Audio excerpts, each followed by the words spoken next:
Hello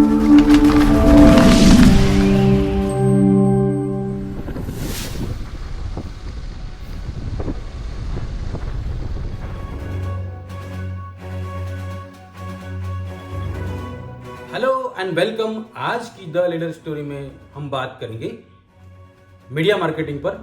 आज media marketing पर हमारे साथ हैं मिस्टर अनिल दुपड़। अनिल दुपड़ जी कई बड़े मीडिया संस्थानों में अपनी सेवाएं दे चुके हैं और कई लोग इनसे अनुभव लेकर अपने करियर को बना चुके हैं। उनका मैं शॉर्ट में बताऊं तो honourable secretary general of all India tennis association के हैं, साथ ही एमपी टेनिस एसोसिएशन एवं इंदौर टेनिस क्लब के अभी कार्यभार संभाल रहे हैं। आज हम बात करेंगे सर से मीडिया मार्केटिंग पर। एक मीडिया मार्केटिंग एग्जीक्यूटिव को हायर करने के क्या मानक होना चाहिए? मार्केटिंग एग्जीक्यूटिव किसी भी मार्केटिंग टीम का सबसे अहम बिंदु पर्सनैलिटी होता है और किसी भी ऑर्गेनाइजेशन में मार्केटिंग एग्जीक्यूटिव की जो एक भूमिका है वो बहुत अहम होती है। उससे ब्रांड, उससे प्रोडक्ट, उससे इनफ्लो और पैसे का भी बहुत फर्क पड़ता है। जब हम किसी भी अखबार मीडिया में एक मार्केटिंग एग्जीक्यूटिव का काम करने वाले की बात करते हैं तो उसके पास एक बहुत ही बड़ा रोल ये होना चाहिए कि वो बहुत ही हसीन पर्सनैलिटी होना चाहिए।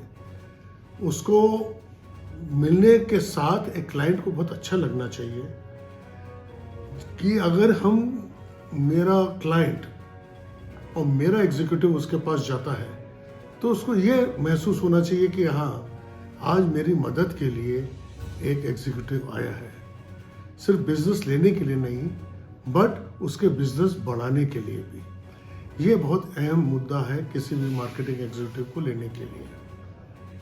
जहाँ तक मार्केटिंग एग्जीक्यूटिव की वर्किंग का सवाल है, ये बहुत ज़रूरी है कि उसको अपनी प्रोडक्ट नॉलेज बहुत होना चाहिए। आधे टाइम मार्केटिंग एग्जीक्यूटिव को यही नहीं मालूम होता कि उसके प्रोडक्ट क्या है। मैं अखबार का एक एग्जांपल लेता हूँ। मार्केटिंग एग्जीक्यूटिव को क्या काम है? विज्ञापन लाना। अगर विज्ञापन लेने जा रहा है तो उसको ये तो मालूम होना चाहिए कि अलग अलग पेज पे अलग अलग रंगों में छपने वाले विज्ञापन के अलग अलग रेट होते हैं। आपका अखबार कौन से सेक्शन में ज़्यादा पढ़ा जाता है, उसकी रीच कहाँ है, आप किस क्लाइंट के पास जा रहे हो, उस क्लाइंट की उस प्रोडक्ट में कहाँ उसकी रीच जा रही है, ये नॉलेज होना बहुत ज़रूरी है।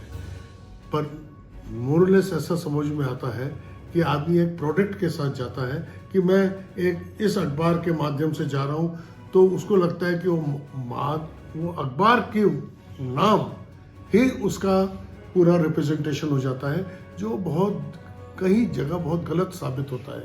तो हमारी तैयारी एक एग्जीक्यूटिव की प्रोडक्ट नॉलेज होना चाहिए कि कौन सा पेज में क्या छप रहा है। फ्रंट पेज होता है, थर्ड पेज होता है, फिफ्थ पेज होता है, सिटी पेज होता है, एडिटोरियल पेज होते हैं, इंटरनेशनल पेज होते हैं, साहित्यिक पेज होते हैं, स्पोर्ट्स पेज होते हैं। तो ऐसे कई पेज होते हैं जिसका सब बना के एक प्रोडक्ट बनता है। तो हमें सबसे पहले तो ये नॉलेज होना चाहिए कि हमारा रीडर कौन से पेज में ज़्यादा अट्रैक्टिव है, किस को ज़्यादा पढ़ता है, और उस अखबार और उस पेज को बेचने का दायित्व एक मार्केटिंग एग्जीक्यूटिव का होता है। सर दूसरा क्वेश्चन है, रेट निगोशिएशन के बारे में क्या कहना है आपका? रेट नेगोशिएशन किस लिए होता है? रेट नेगोशिएशन इसलिए होता है कि एक क्लाइंट के पास एक बजट होता है और एक मार्केटिंग एग्जीक्यूटिव का काम ये होता है कि उस बजट का ज़्यादा से ज़्यादा हिस्सा वो ले ले, जिससे कि एक क्लाइंट को जो डिलीवर होना है उसको डिलीवर हो जाए। विज्ञापन देगा, अच्छे रेट पे देगा, ज़्यादा देगा, उसको रिजल्ट अच्छे आएंगे, उसकी सेल अच्छी बढ़ेगी या उसकी अच्छी ब्रांडिंग बढ़ेगी, या जिस पर्पज से भी वो एक विज्ञापन दे रहा है उसका पूरा यूज होगा। रेट नेगोशिएशन के क्या क्या कायदे हैं? सबसे ज़्यादा ज़रूरी है कि वो उसका बजट क्या है, नंबर 1। नंबर 2, वो कौन से सेगमेंट को अपना विज्ञापन बेचना चाह रहा है, अपना प्रोडक्ट कहाँ ले जाना चाहता है, और उसके लिए हमारा जो एक अखबार मीडिया प्रोडक्ट है, मैं अखबार को हमेशा एक प्रोडक्ट बोलता हूँ क्योंकि इट्स ए प्रोडक्ट, तो प्रोडक्ट जो है हमारा वो कैसे पहुंचेगा उसके पास जो नीडी बेस्ड एक मेरा क्लाइंट का है। तीसरा, हर चीज की एक वैल्यू होती है।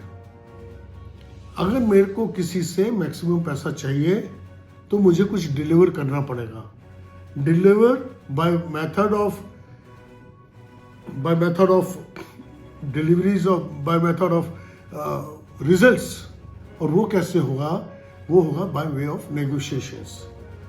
मैं उसको ऐसे नेगोशिएट करके प्राइस दूंगा। अब नेगोशिएशंस के अलग अलग तरीके होते हैं। एक होता है प्राइस, 100 रुपए की चीज मैंने 80 रुपए में दे दी, बहुत सिंपल।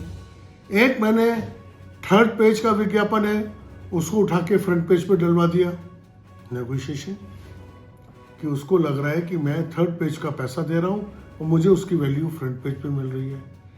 या मैं एक विज्ञापन को 3 भाग में डिवाइड कर रहा हूं, मैं एक बड़े विज्ञापन को 3 छोटे साइजेस में डिवाइड करके दे रहा हूं। तो ये तो एक बहुत ज़्यादा ज़रूरी है एक नॉलेज नेगोशिएशंस की, कि हम नेगोशिएशंस किस लिए कर रहे हैं। एक विज्ञापन, एक बजट, ज़्यादा नेगोशिएशंस की ज़रूरत नहीं है। ज़्यादा विज्ञापन, ज़्यादा बजट, रेगुलर इंसर्शंस, और वो भी होता है कि हम साल भर का कॉन्ट्रैक्ट कर लेते हैं कि मैं आपसे साल भर में इतने विज्ञापन लूँगा, इतने रुपए लूँगा और इसकी जगह मैं आपको ये रेट दूंगा। तो एक क्लाइंट को अच्छा लगता है कि मेरे को एक मीडिया में एक जगह एक प्रोडक्ट को विज्ञापन देने में मेरा इतना फ़ायदा साल भर में है। और ये बात तो बहुत तय है कि नेगोशिएशन रेट जो होते हैं, वो जो नेगोशिएटेड रेट होते हैं, वो आज बहुत मायने रखती है। एक एग्जांपल देता हूँ, आप किसी भी महिला को देख लें शॉपिंग करते हुए, वो किसी भी रुपए की कुछ भी खरीदेगी, पर अगर उसको थोड़ा सा भी डिस्काउंट दे दें तो बड़ी खुशी होती है और बहुत जल्दी ले लेती है। वही हाल क्लाइंट का है। अगर हम डिलीवरीज दे रहे हैं और डिलीवरीज के साथ हम बहुत बड़ा एक चंक ऑफ बजट ले रहे हैं उसका, तो नेगोशिएट करने में कोई नुकसान नहीं है। सर, क्लाइंट के साथ किस तरह के संबंध होना चाहिए, मित्रवत या प्रोफेशनल? बहुत अच्छा सवाल है। किसी भी क्लाइंट के साथ ये रिश्ते जो हैं वो पर्सनल भी होना चाहिए और प्रोफेशनल भी होना चाहिए। पर्सनल रिश्ते इसलिए होना चाहिए कि उससे मित्रता के कारण उसका एटीट्यूड समझ में आए, उसकी लाइकिंग डिसलाइकिंग समझ में आए, उसका बर्थडे एनिवर्सरी हो तो जाके विश करें हो। ये एक सोसाइटी है, ये एक सोसाइटी है, एक ये ग्रुप है, एक ये फैमिली है। एक मार्केटिंग एग्जीक्यूटिव के पास उसके क्लाइंट के अलावा उसकी क्या फैमिली है, वही एक फैमिली है। तो मित्रता होना तो बहुत ही ज़रूरी है। और जहाँ तक सवाल प्रोफेशनलिज्म का है, ये प्रोफेशनलिज्म कहना और करने में फ़र्क ये होता है कि हम उस क्लाइंट के पास जो हमारा मित्र है किस टाइम जाएं, उसके पास कौन सा ऐसा टाइम है जब हम उसकी मदद के लिए उसको विजिट करें। फिर कई बार ऐसा मैंने देखने में आता है कि सवेरे सवेरे आपने एक ऑफिस खोला या एक शॉप खोली और आदमी पहुंच जाता है, उसका माइंडसेट अभी दिन में तैयार ही नहीं होता है। वो अपने बैंकिंग और अदर प्रोडक्ट्स और कंपनी के उसमें लगा रहता है और हम पहुंच जाते हैं। वो आपसे खुल के बात नहीं कर पाता क्योंकि आप एक अखबार की तरफ से आ रहे हो, तो वो बेसिक कर्टसीज करके छोड़ देता है। तो इसलिए बहुत ज़रूरी है कि हमें ये मालूम होना चाहिए, और वो मित्रता के कारण ही मालूम चलेगा कि एक क्लाइंट की रिक्वायरमेंट क्या है। जो रिक्वायरमेंट है उसकी तैयारी करें।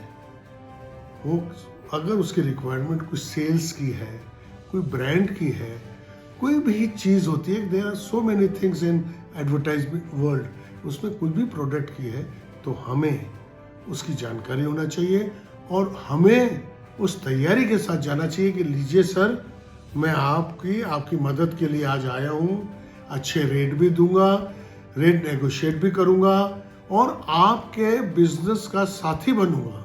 आई will be a part, I will be a joint member of your organisation. जितना मैं अपने अखबार या मीडिया हाउस की तरफ से आपकी तरफ आया हूँ, उतना मेरा विचार आपकी तरफ से भी है। हम मिलके थॉट प्रोवोकिंग करेंगे, हम डिस्कस करेंगे कि अगर हम कौन से पेज, कौन सी जगह हम ऐसा अपना प्रोडक्ट लगाएं, क्योंकि हर प्रोडक्ट अलग अलग है, हर चीज़ अलग अलग है। तो कभी किसी वांटेड का होता है, कभी किसी सेल का होता है, कभी किसी ब्रांड का होता है, हर चीज़ की एक अलग अलग महत्व है। तो अगर हम इन सबको समझते हैं और एक हम वेल प्लान्ड शेड्यूल बना के ले जाते हैं, तो वो एज ए क्लाइंट आपको मित्रता की तारीफ करेगा, एक प्रोफेशनलिज्म की तारीफ करेगा, क्योंकि उसको लगता है कि ये सिर्फ एक बिजनेस करने नहीं और एक साथी बन के आया है जो मुझे गाइड कर रहा है। जिस फील्ड में मैं अच्छा नहीं हूँ, उस फील्ड में मेरे को साथ और मुझे एडवाइस करने आया है। ऐसे ही हमें हमारे एग्जीक्यूटिव को काम करना चाहिए। मित्रों, द लीडर स्टोरी एक बहुत ही अच्छा विचार पांचाल साहब द्वारा लाया गया है। हम सब लोगों को उसको सब्सक्राइब करना चाहिए और इसको बढ़ावा देना चाहिए कि ऐसे ही अलग अलग जो इतने सारे सब्जेक्ट्स हैं उनके लीडर्स हमारे बीच में आएँ, एक्सपीरियंस करें, हमें समझाएं, हमें टीच करें। इसकी शुभकामनाओं के साथ मैं चाहूँगा कि आप सब लोग इस चैनल को सब्सक्राइब करें। Thank you.